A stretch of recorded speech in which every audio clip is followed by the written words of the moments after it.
From the banks of Dewey Lake, it's the Dewey Pod Monster.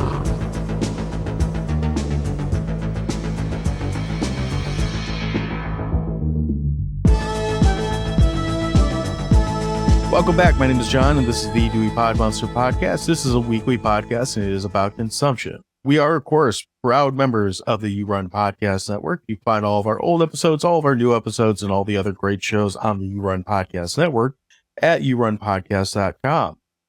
With me this week is the host of the Dewey Pod Monster Podcast, and his name is Sean. And Sean, how the hell are you doing this lovely day? Make one move, and we're really going to screw your weekend, baby. You know what? That's fine. Yeah, that happens sometimes.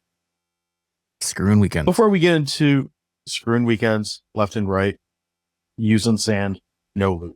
Speaking of no lube, probably shouldn't say it that way.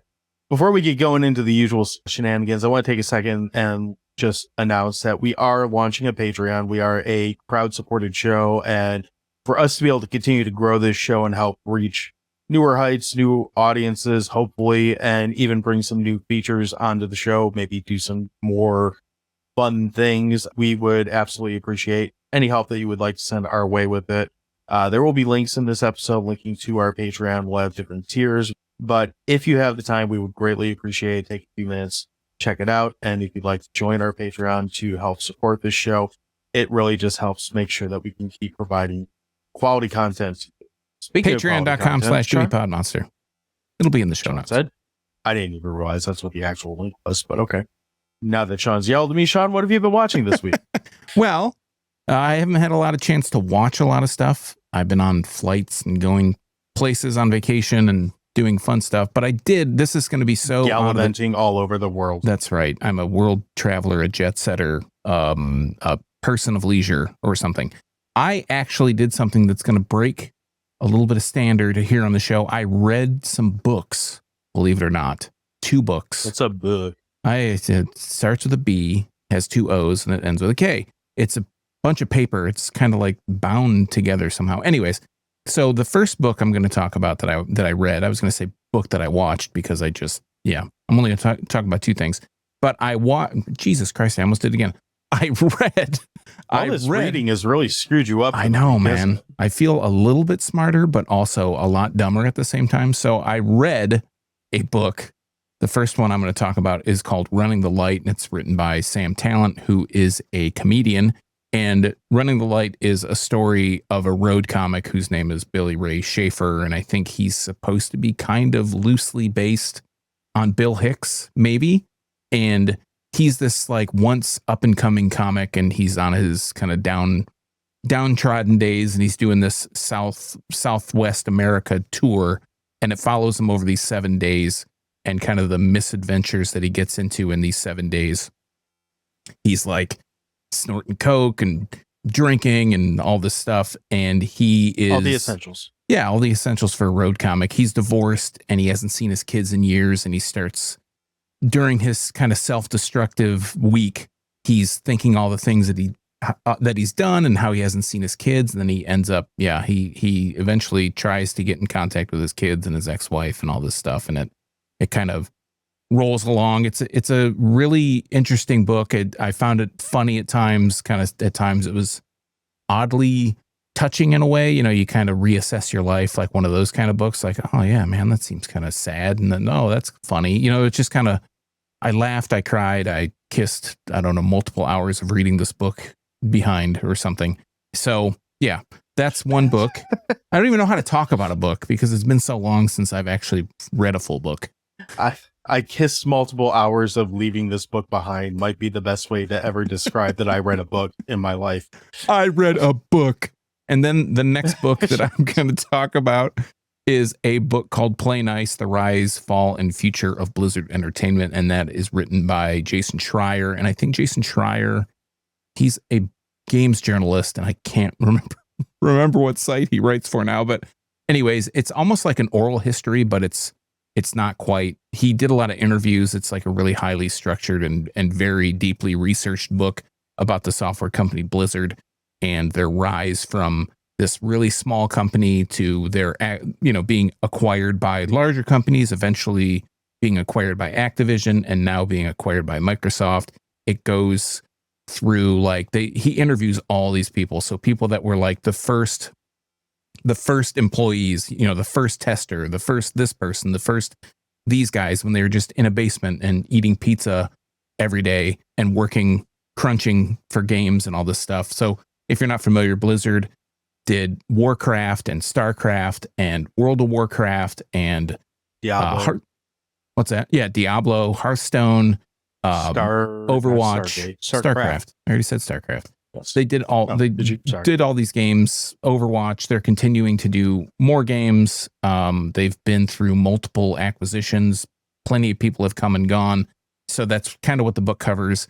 The kind of rise to prominence, the people, the characters, the whirlwind that sucked everything up.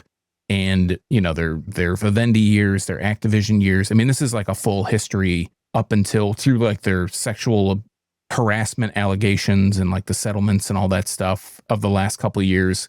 So it's pretty up to date. I think that book came out mid to early 2025. So it's, you know, as up to date as it can be, all things considered.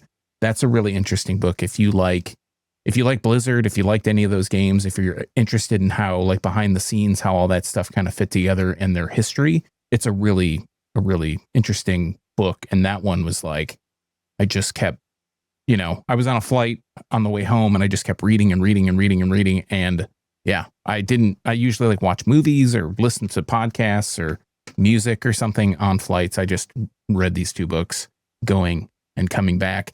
And I was actually like, wow, maybe I'll be a book guy. Probably not. But if the way that I talk about books is any indication, but yeah, that was a really good one too. So those are the two things that I really got into. Do you have questions, John? You look like you have questions. Are people still? I'm sure people do, but like, is World of Warcraft still like massively popular, or has that kind of tailed off? Like, I'm sure there's still some nerds out there playing it. Yeah, but I remember for a while there, it was massive, like a cult. Like, like people wouldn't leave their house. The last I heard, I think they still put out an expansion like within the last couple of years, and I think. I may be wrong. I thought that there were people that were running like homegrown servers for it. I haven't played it since like the third expansion. So that was like 10, 15 years ago at least. And I mean, I had friends, not necessarily that were addicted to it. I knew people that were like, that's all they did. But I had friends that were really into it. And I got into it for a little while, but just I never like maxed out. I never did like endgame raids or any of that kind of shit. So I never really got that into it.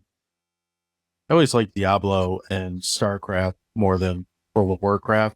And then when BioWare started making their RPGs, I got into those for a while, and that kind of killed my interest in anything that Blizzard was doing. Oh, I was going to say, that's not Blizzard. I get what you're saying.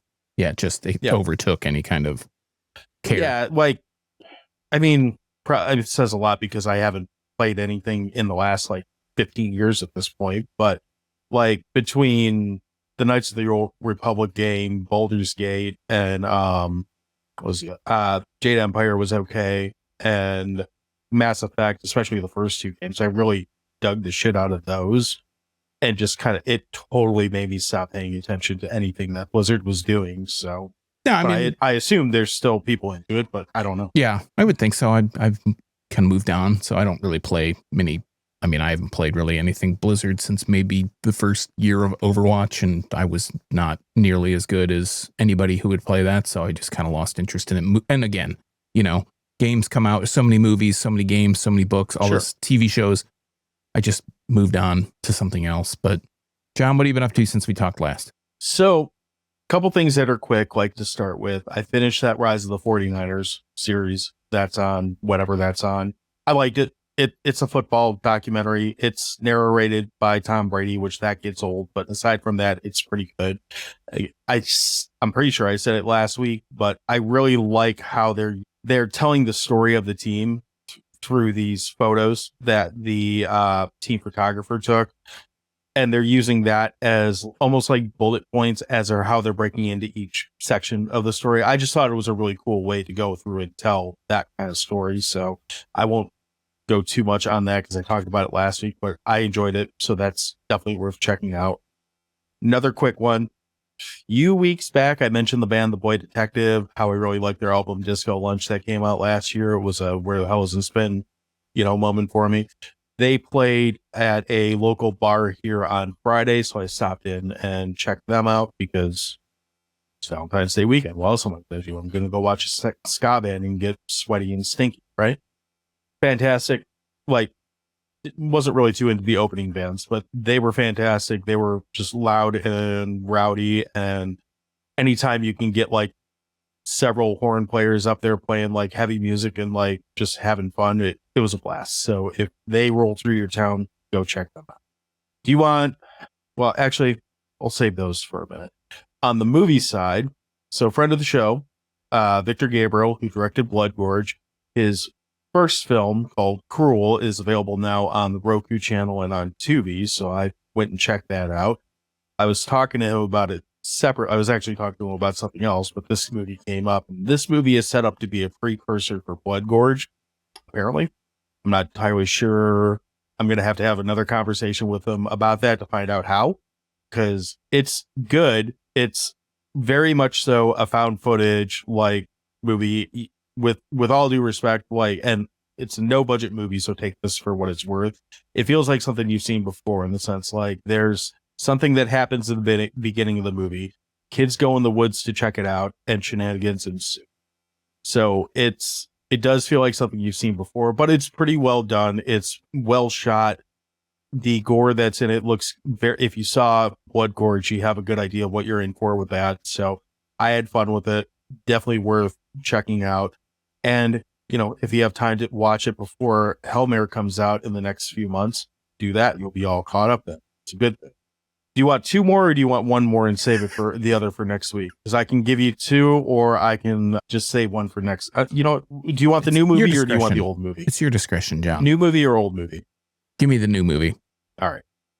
So I watched We Bury the Dead, which is from last year. I thought I saw that got a theatrical release like in January, but I don't know. Regardless, it's a Daisy Ridley starring movie where she's basically in a zombie hellscape is the premise of it. Have you seen this movie, or is this one that you're even interested in before I go too far? When I saw Daisy Ridley was on it, I was like, oh, that's kind of interesting. I haven't seen her do anything outside of Star Wars. So yeah, I'm so interested. That was my big draw to it, because I'm not going to cry for Daisy Ridley as far as like from a financial standpoint, because I'm sure she's fine for the rest of her life because she did those, 3-4 movies, whatever it was.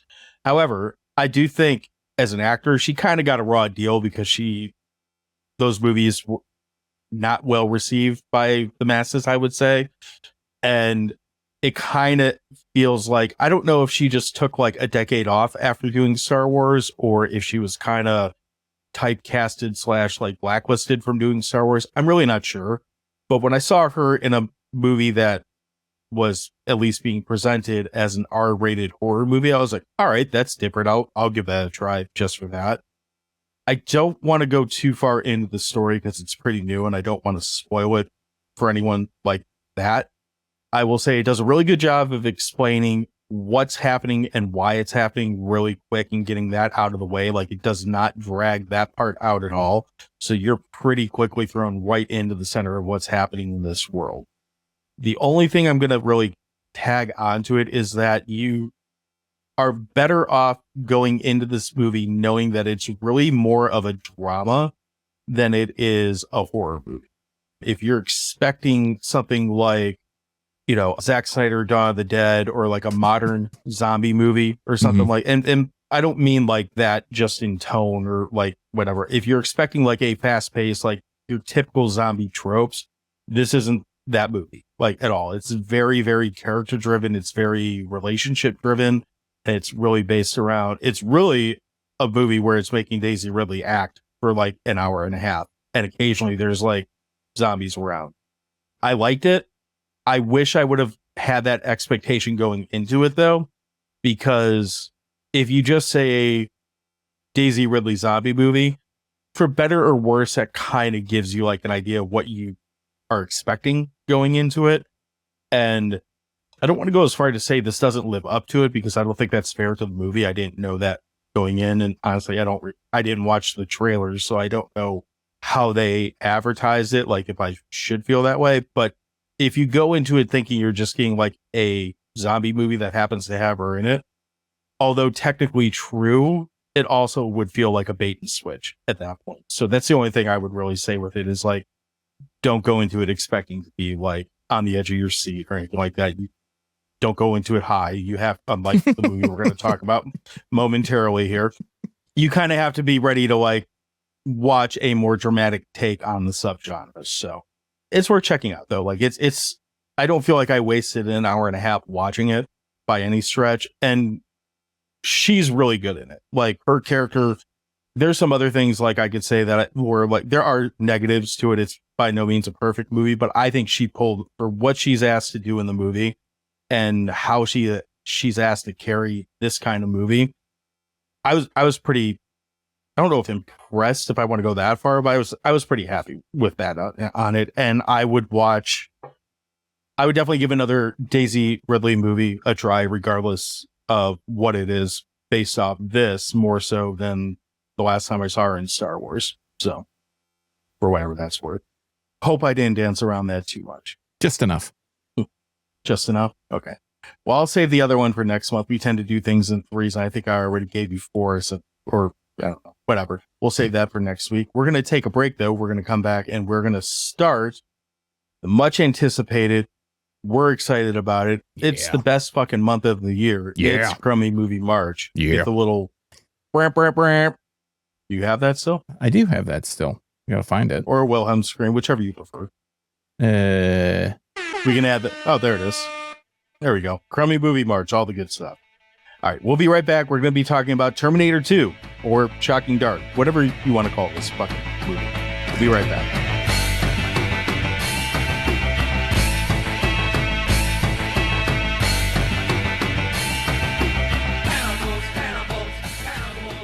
Hey fam, Newman here from Movies for Days, your non-pretentious easy access movie chat podcast and weekly deep dive into any film from any genre, from any decade with anybody's guess as to how we chose that movie that week. Proud member of the You Run Podcast Network. Check us out where all great podcasts can be heard.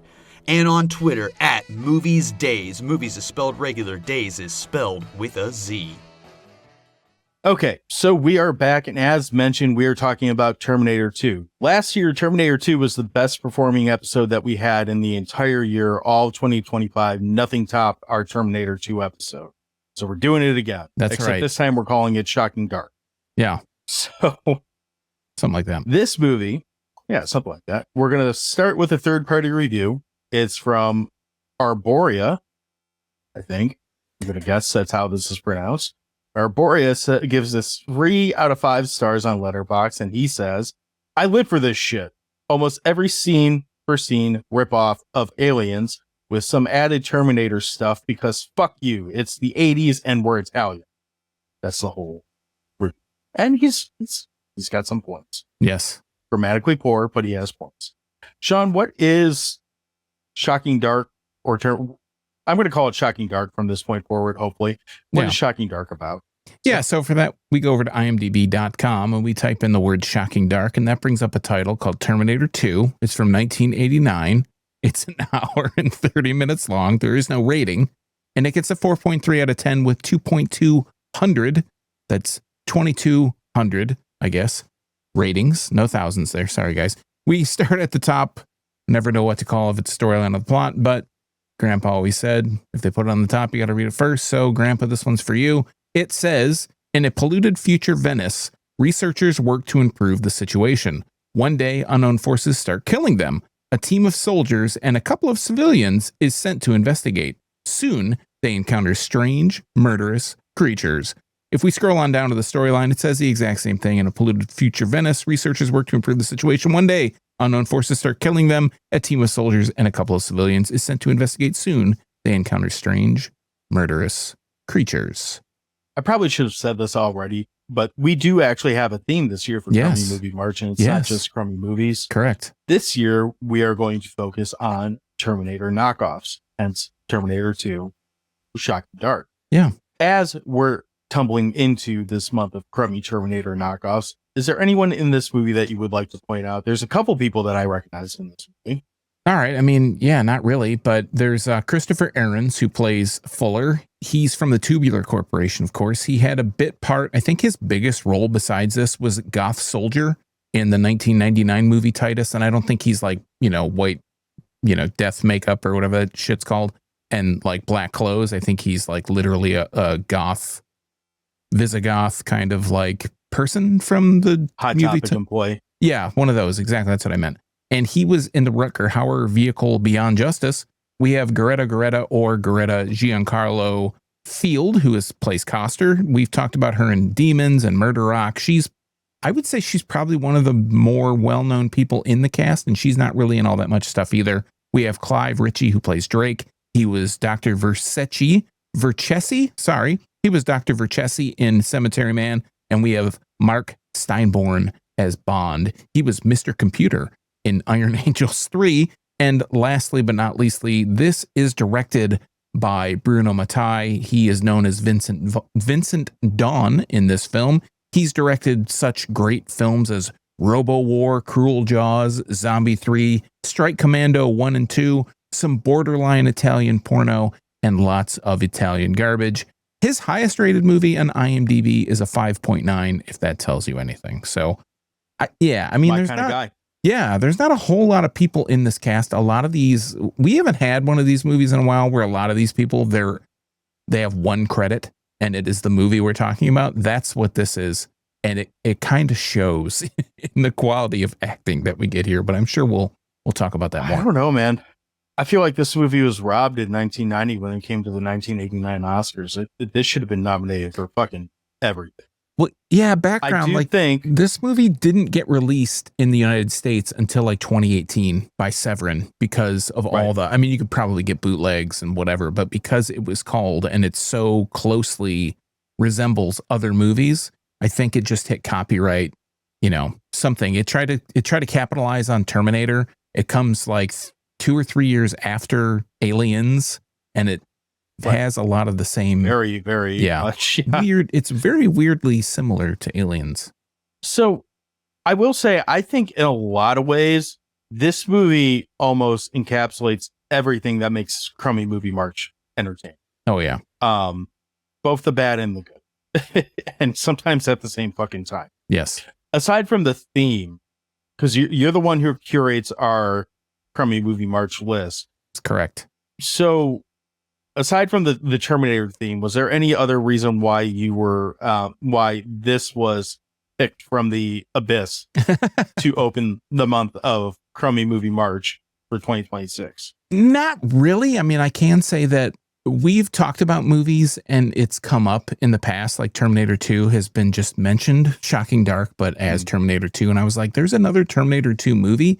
And I think the first time I knew anything about it was in one of the In Search of Darkness, like compendiums of the 80s. Yeah. And they showed like little clips of it. And I was like, this seems like, I mean, Bruno Mattei he's known across the world. Jaws. As just making shitty shit. So I was like, the crummiest of the crummy. So I figured, why not start? I have never seen this movie. I wanted to save myself. I wanted to be like a virgin on their wedding night. This is the first watch for you too? Yes. Yeah, I have not seen this. So I was like, you know what? We're going to do Terminator knockoffs. Why not start off with Terminator 2, where it all began, Terminator 2. So yeah, I haven't seen it. I just kind of picked it because it sounded so intriguing that there was this other Terminator 2 that wasn't Judgment Day. So I figured, why not get our toes wet?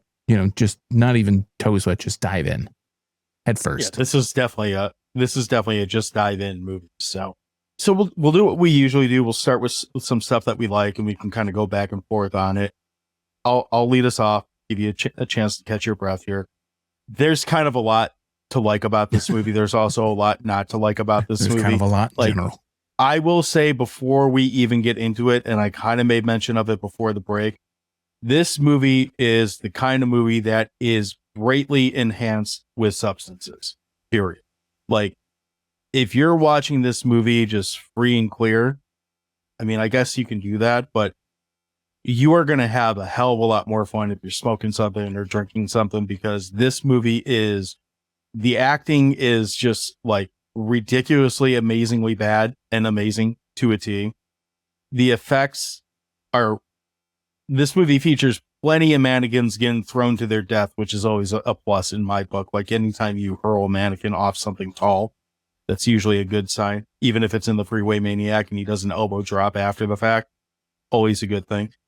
But you see a lot of reused footage from the same parts in the movie, just kind of recycled over and over and over again.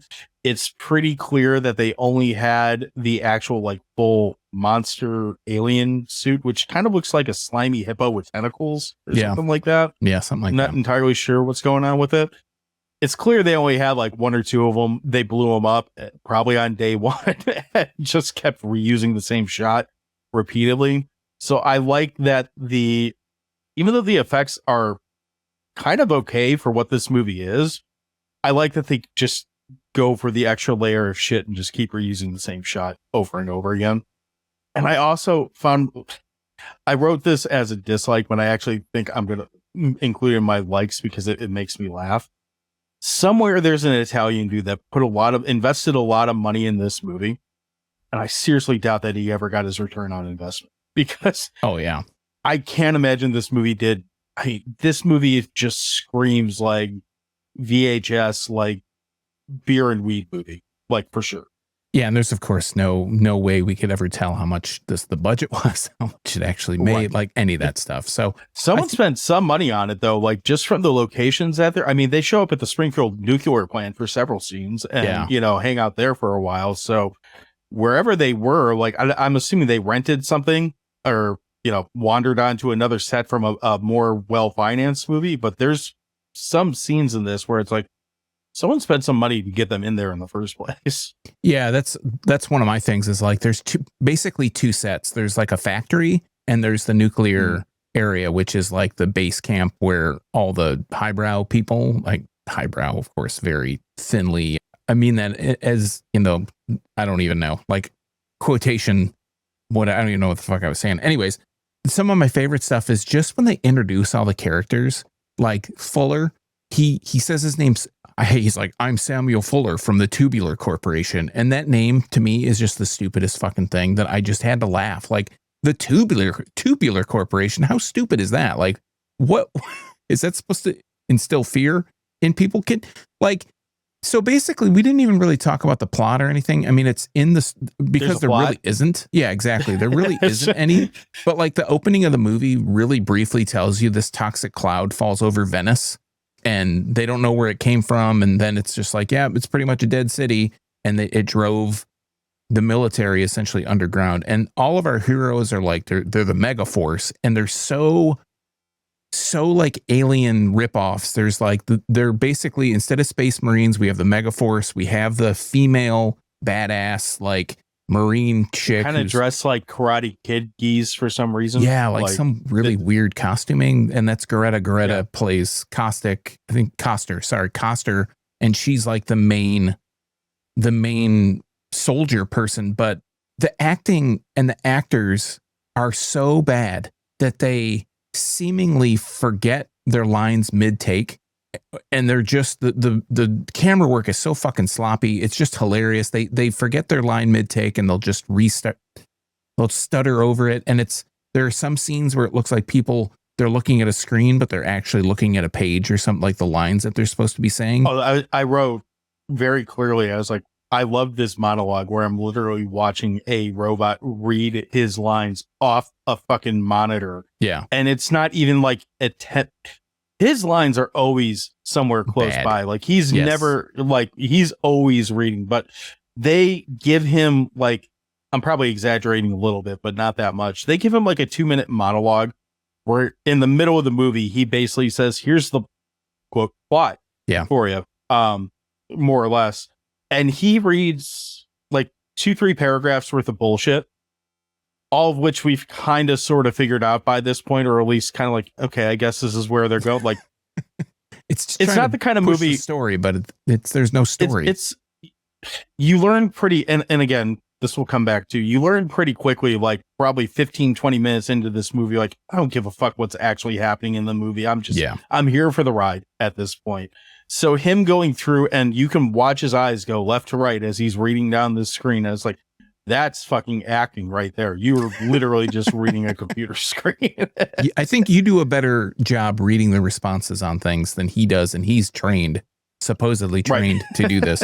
And the thing with all this is there's so many times when the actors, when they're not flubbing their lines or stuttering through them, or just, this is like the one take movie, you know, we just did one take, it's good enough, let's move on to the next thing. The characters are like staring directly down the barrel of the camera, and they're not talking to us. It's like they almost feel like they're in an episode of The Office or something. Like, man, I'm gonna go kill myself some aliens, and they're just looking dead center in the fucking thing. You're like, dude, I don't think that's how acting works. Like, there's no breaking the fourth wall in this.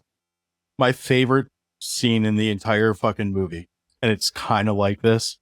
They go into the tunnels or whatever. They find this scientist who I guess is freaked out, or maybe he's an alien. I don't really know exactly. Yeah. Sure. Yeah. I don't know exactly what the fuck is wrong with him, but at some point he just starts screaming at the top of his lungs, and they're all like, you know, I guess it hurts their ears. It's like that's how loud he's screaming. Yeah, some kind of sonic. If you're not watching this, you won't be able to see this, but he basically like leaves the frame and comes back in like, just screaming into the camera again for several minutes, like just dead set, like gun down the barrel, like looking down the barrel of a gun, screaming at it while the rest of the people around him continue. I'm like, I don't even care about the audio in this. The audio in the whole fucking movie is terrible, but like the audio in this scene, especially, like it's so bad because it's like just 9 people screaming. But the fact that he leaves frame and then comes back in frame, almost like he's on a dolly. Yeah, he's on an office chair. Yeah, something like he just like slides back in and goes directly in front of the camera and continues to scream. I paused, laughed, took another like hit off my bowl, sat back down. I'm like, I'm having a good time. This is stupid. Kind of went from there. The thing too is there's so many stupid lines in this movie that I had, because you know I take like the quote and I'm like, what the fuck did he just say? And I'd pause the movie and I'd rewind. It took me, this is an hour and 29 minutes, I think, like officially, and it took me at least an hour and 45 with all the pausing and skipping back 10 to 20 seconds to see what the hell they said. What did they say? The thing too is like that Drake guy, the scientist who's screaming. The way when he is delivering lines is he's like this sing-songy snagglepuss type character.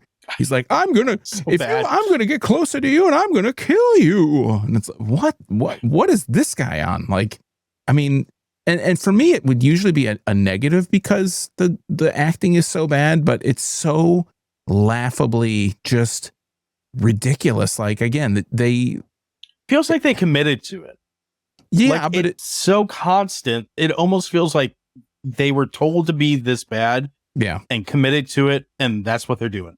But like, where did they get these people from? And the thing that I was so like impressed with is any movie that we've seen or talked about, an Italian movie like this, you know, they'd be Italian actors, Italian director, Italian writer, all that Italian crew. There'd be like 1 or 2 English speaking people, but those movies, and this movie, I don't know if you noticed, this movie has nobody who's dubbed.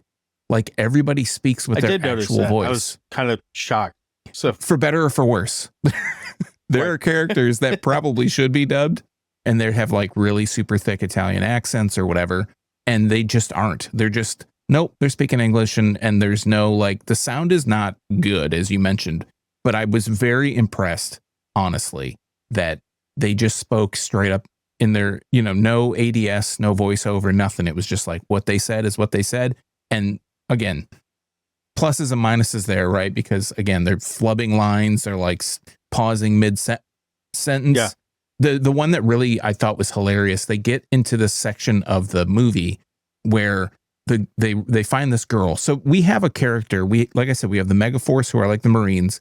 We have a scientist who's led like by the Vasquez Yeah, the Vasquez knockoff, the Yeah. Ripley knockoff, and I know where you're going. We have a Ripley knockoff, and then we have a Newt knockoff, who is this Italian girl, and they finally get into the Tubular Corporation. Who also grows and shrinks throughout the course of the movie because they forgot that kids have growth spurts. I didn't notice that as much because she's like she's a minus for me, like a con for me, but like they get into the factory or whatever. She is like this, you know, she's enthralled with computers, I guess. I don't know. She starts this thing and there's this woman talking and she is like just an American, Canadian, whatever. Like she has a North American accent or vernacular dialect or whatever.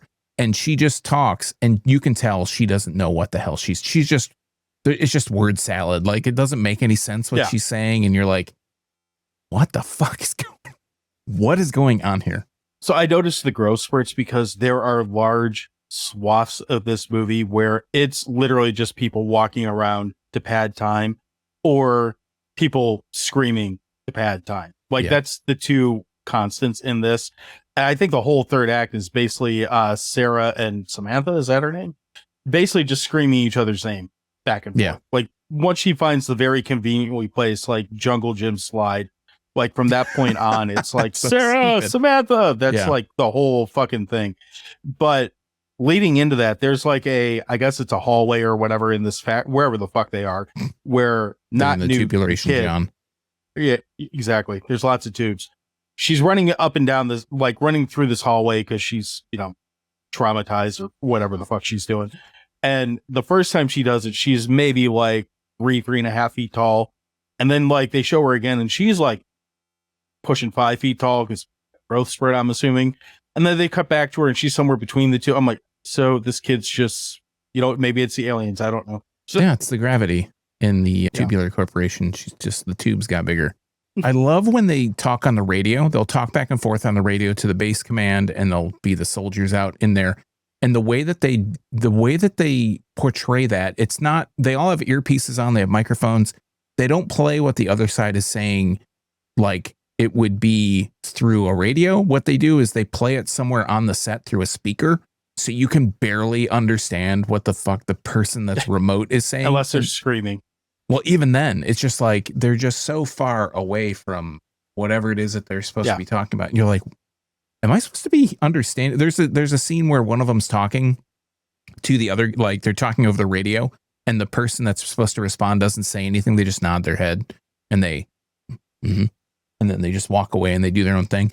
And this movie, we've mentioned that it's like basically Aliens, like the second Alien movie. And then at some point, like in the third act, the last third of the movie, they start to integrate these Terminator things into it. And the thing that really kind of right around the time where he reads his monologue off the computer. That's right around where he starts becoming Terminator. Because he's got that like micro machine taped to his arm that he's like, oh no, what? Well, I haven't gotten to that, but like that's when I noticed that the scientist character's name is Sarah, which is like supposed to be, I guess, like a play on Sarah Connor. And then it just almost goes full on. I didn't even Terminator. think that, but sure. Yeah. I was like, that's weird that her name's Sarah, but they go full on Terminator at that point when, well, except for when the aliens come back or when they put, but they become so minor. They put her in like the spider web thing again too. So only for that one little scene do they kind of reach back into the aliens. Bag someone's going to be listening to this and be like, wait, there's a spider web. There's a spider in this movie. So, why, they're really big spider? No way. Yeah. Crazy. The monsters, like you mentioned, I love that they reuse the footage of them getting shot and like falling over, whatever, over and over and over again. I love that the one, like they shoot it with a shotgun and it's like, these monsters are like kind of like a brownish red clay color, something like that. Yep. They blast it in the face with a shotgun, and there's absolutely zero effort to hide the fact that these things are made of styrofoam or whatever type of foam they are. Like, it's white. It just blows it away, and it's white, and it's not like a gooey, gross white. It's just like, oh, that looks like styrofoam. That's cool. So they took the top layer of the paint off. Oops. Right. And I don't want to give it spoilers because this movie, it's kind of got to be seen to believe. I think. Yeah. Yeah. One of the soldiers gets injured and it becomes clear that he's like a machine, like a cyborg. And then they injure him one of the monsters injures him just like under the elbow. And for 30 minutes of the movie, from 30 minutes to let's say an hour, he just walks for the rest of the movie holding his hand over his arm. The dude's wearing long sleeves. Like, he could have just like rolled his sleeve down and nobody would have noticed. Nobody says a thing about it. They don't ask him like, hey, what's up with your arm? Why are you I did laugh at that because at one point he like declines any type of like medical help from, I think it was Sarah or whatever. Yeah. But there's another guy there who got shot in the gut or something, or I don't know. For some reason, he has a wound in his gut that's pretty large. It's like a pop can size hole in his stomach. And what's really funny about this is, they quote patch him up by like rubbing some toilet paper on it or something. And maybe like 15 minutes later, he gets up and he's running around and he's fighting and stuff. Just to get fucked up by an alien again or whatever screws him up. Like, they shoot him in the same hole in the stomach a second time. And that time I don't know if he dies, but he stays away from the movie for the rest of the time. So I thought that was kind of funny that he gets tore up just to get tore up again. That guy gets tore up. He gets patched up with some TP. They press it on his wound. He gets up and fights more. And the other guy still holds his arm. Yeah. I can't help you. I can't help you. I have the most experience. I have the most deadly Marine on this whole Megaforce, but I can't help you because I have to hold my arm for the rest of this movie. Yes. Ouch. Get me a Band-Aid, please. So I'm going to start saying some more directly negative things, although they've been kind of peppered in here. So this movie obeys I heard movies are about an hour and a half. Absolutely. Rule, but I will 100%. I will say the padding is very fucking noticeable, which is weird because this movie has so much stuff that, like, I have two different notes here at two different points in the movie. About 30 minutes in, I wrote, God damn it, there's still an hour left in this movie. Because at that point, I was like, there's so much shit that's happened. I feel like this has to be close. And maybe that was the drugs telling me that I had been here longer than I was. Stone cold sober, and I watched this movie in about 30 minutes, and I can almost guess what you're going to say the second one is. The second one I wrote near the end. It was after I was complaining that the aliens sound like bottle rockets, which just gets old by not long after they start doing it. I just wrote, there's still so much shit going on in this movie. And then there's like this additional plot twist at the end, which I don't even want to bring up like what it is. Just know there is a plot twist in the last like 5 minutes for reasons, I guess. It's Terminator-esque. There's just wrong end of the movie, but yes, for a movie that has so much shit and so much random stuff being thrown at the fan, there's so much fucking downtime where you're like, it really does make you like pause and be like, how much more of this shit do I have to get through? Like, I don't know what's a good way to put this. Aside from all the walking, because if you take that out, you're looking at like a 45-minute movie. Yeah, I was going to say 5 minutes, but yes. Right. So I don't know how you fix it in this movie. Like, obviously you don't, because it's like a fucking 40-year-old movie at this point. But it definitely is a watch check movie. As crazy and as entertaining as the shit is when it's entertaining. And it is. There is stuff in this movie that is genuinely, I'm going to say it the way that I this is bad movie caviar in so many ways. Like when it wants to be. The problem is when it's not bad movie caviar, it's bad movie bad caviar. Yeah. In the other ways. And it's got a very good 50-50 ratio of both of those. They make shit out of Shinola and they make Shinola out of shit. Like it's just, it cuts both ways. Like to me, it's a really good put on in the background kind of movie because it falls. I wrote like literally, I heard a movie supposed to be an hour and a half and it does captivate you in a way that's like, you're watching it to see what the next thing is because you know it's going to be stupid, ridiculous. Something stupid's going to happen. Some stupid special effect. A girl's going to slide down a slide out of nowhere. Like, what? Why did that happen? But another mannequin's going to get thrown into a reactor or something. Yeah, someone's going to get pushed off a railing and fall like 100 feet and, you know, they'll hit their head or whatever. And you're like, what? Well, okay, whatever. Like you said, there's like that 30-minute mark. And then for me, it was like the 60-minute mark where the second twist happens. And you're like, they could have just ended the movie right here and it would have been perfectly fine. But again, they've heard it was an hour. It was supposed to be an hour and 30 minutes. So they wanted to keep doing it. And it goes on and on. There's one part that I found especially funny is like, there's a scene where the scientist, Sarah, they're trying to escape the monsters. And there's this panel where it's 2 buttons and she's supposed to open the door and she's pushing the button, and the door's not opening. They're yelling at her like, open the door, get the door open. We got to get the door open. And she still needs to get the door open. It's still closed. It's like a big vault door. And she just starts banging on the panel. Like, that's not a button. So you smashing on it, and then they figure out like you're pressing the wrong button. There's 2 buttons. And they literally say, you're pressing the wrong button. Push the other button.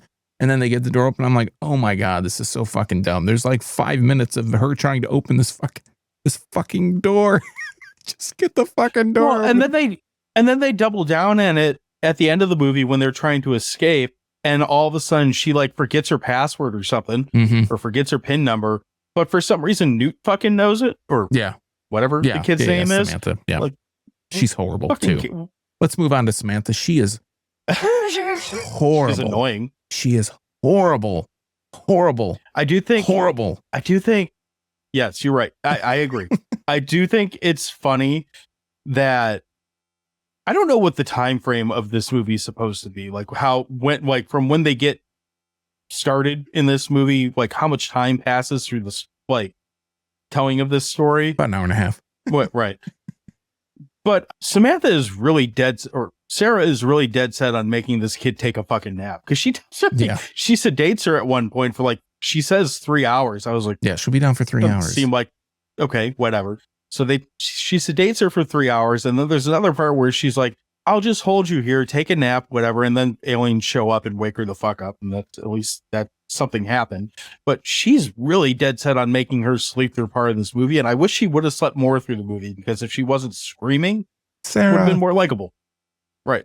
Yeah. So, it just, I don't know. For me, the biggest sin that this movie does is that it is such a drag. It's just a slog. You're just like, oh my God, can we speed it up, or I don't know, cut some of the walking out, or just the stupid shit. You know, I don't know. It's really fun when it's going, but it just takes so long to get going, and then it slows down and you're like, can we get going again? And you're watching a movie like this, it doesn't really matter what the plot is, what the story is. Like, it's one of those. No, I gave up on that. Like 15 minutes into this. Well, there's nothing there. I mean, there's just nothing there, and it's fun despite that. So that says a lot. You know, we've talked about movies, and we've said like a lot. We've dinged movies for a lot less, you know, when they're just like set piece to set piece. This just feels, because you're just watching for something stupid to happen, it's okay to kind of sit through that. But a lot when nothing stupid is happening and nothing is happening at all, you're just like, oh God, can they just end this? And they take so long. One last thing that I want to talk about, which is a plus for me, is Fuller and his blue steel like look that he always has on his face, where he's just like gritting his teeth and like making his like model face at the camera. You're like, oh my God, he must wear glasses, because he's always squinting he's trying to read his cue card. Yeah.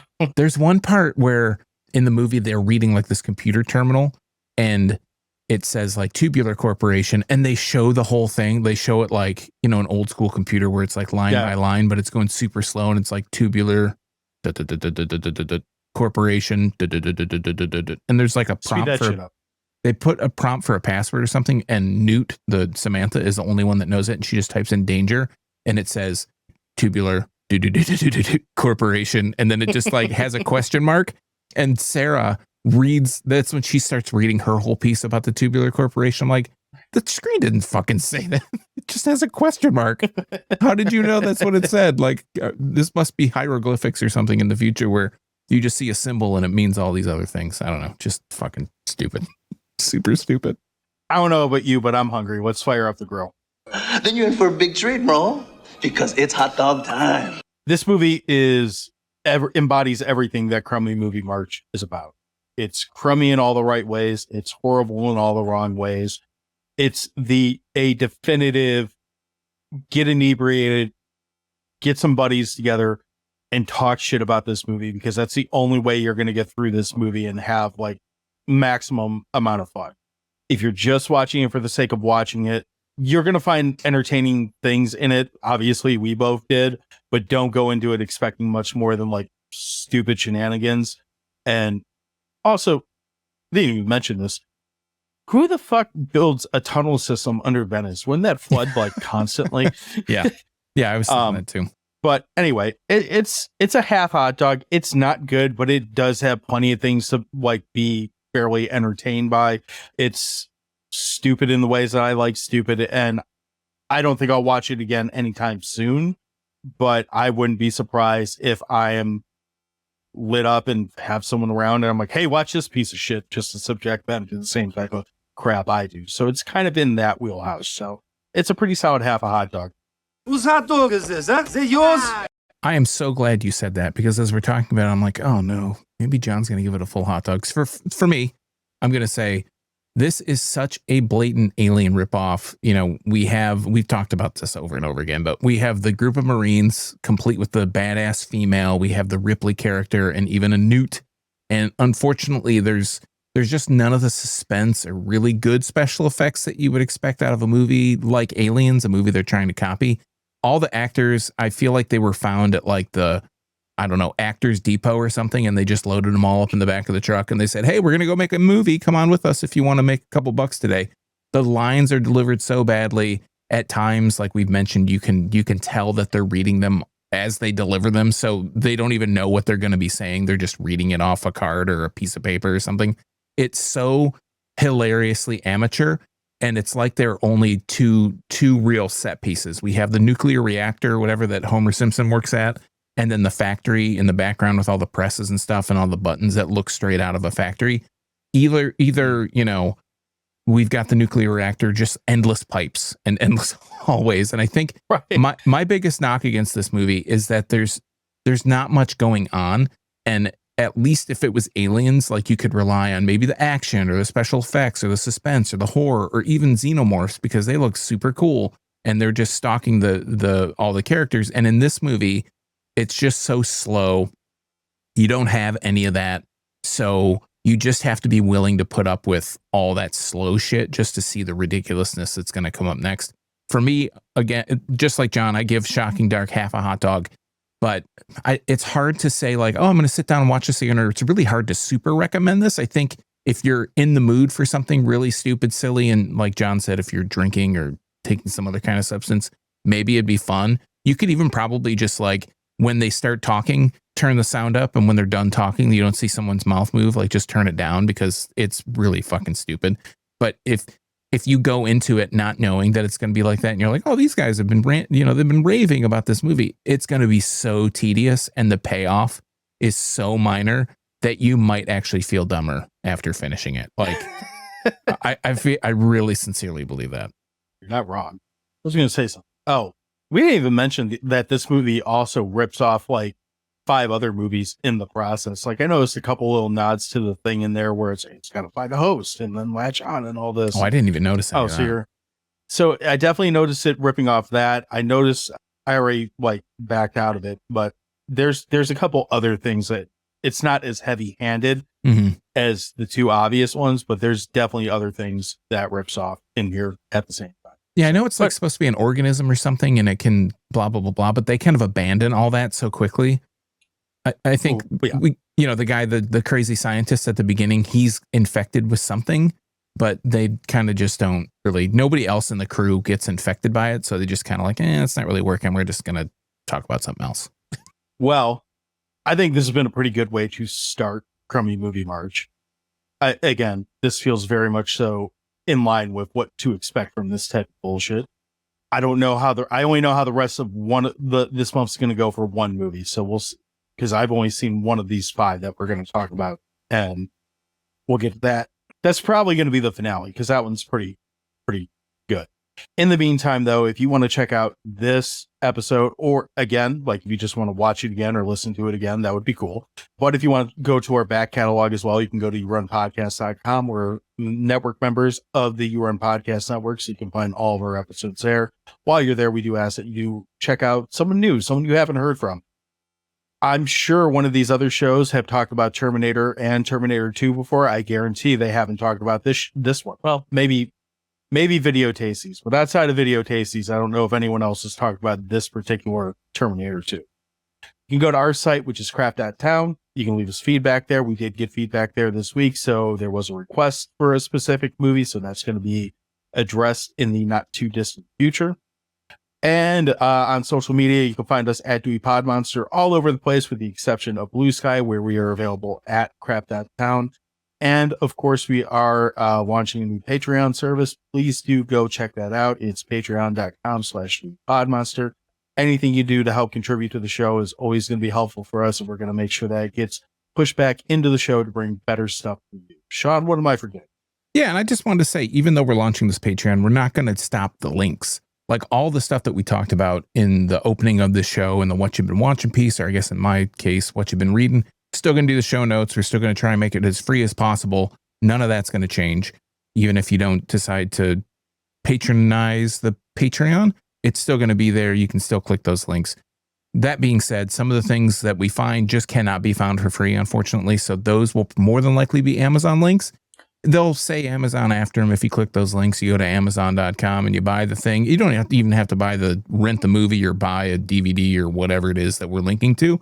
You could just click the link and go buy, I don't know, Newts or Newt food or something. And then some of that small portion of that sale goes to us. And that's a great way to support the show. Another great way to support the show is to go on your podcast platform of choice, leave a review about the show, and say nice things about us or say mean things about us, whatever you want to do.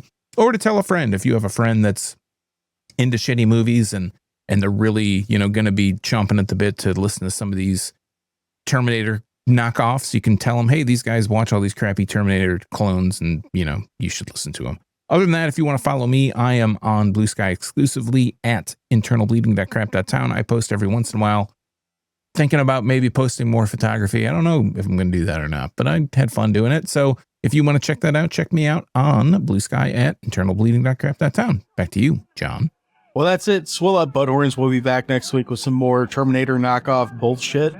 Bullier than normal. Have a good week. Bird season's over, Butthorn.